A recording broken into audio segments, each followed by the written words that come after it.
Very good morning everyone. Stock Bangla চ্যানেলে আপনাদের সকলকে স্বাগত। আশা করি আপনারা ভালো আছেন, সুস্থ আছেন। আজকে আমি আমার এই ভিডিওতে 4 ডিসেম্বরের প্রি মার্কেট নিউজ নিয়ে কিছু আলোচনা করব।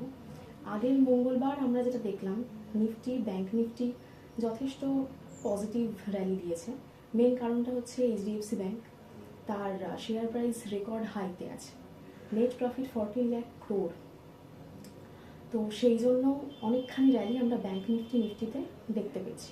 এছাড়াও আইটি সেক্টর, নিফটির আইটি সেক্টর 0.75% বেশি রিকভারি করেছে। মেনলি আইটি সেক্টরের রিকভারির জন্য অনেকটা পজিটিভে আমরা রয়েছি এই মুহূর্তে। এছাড়াও পরবর্তী সময়টা আইটি সেক্টরের জন্য যথেষ্ট ভালো আসছে সম্ভাবনা করা যায়। তার কারণ হচ্ছে ইউএসএ যেহেতু ট্রাম্প একটি ঘোষণা করেছেন যে তাদের ইনকাম ট্যাক্স নাকি 0 করে দেবেন। যদি সেটা 0 হয় তাহলে ডোমেস্টিক স্পেন্ডিং বাড়বে। তো সেই জন্য আমাদের আইটি কোম্পানির ওপর একটা বিশাল এফেক্ট পড়তে পারে, সেটা পজিটিভ র্যালি দিতে পারে আরও বেশি। এছাড়াও গ্লোবাল মার্কেটের যদি এখন সিচুয়েশান দেখি, আমি যে মুহূর্তে ভিডিওটা করছি সেই মুহূর্তে ডাউ জোন্স লোতে যাচ্ছে, আর S&P 500, ন্যাসড্যাক মোটামুটি ভালো আছে। তো গ্লোবাল মার্কেটের সিচুয়েশান যে খুব ভালো সেটা নয়, বাট খুব খারাপের দিকেও নয়।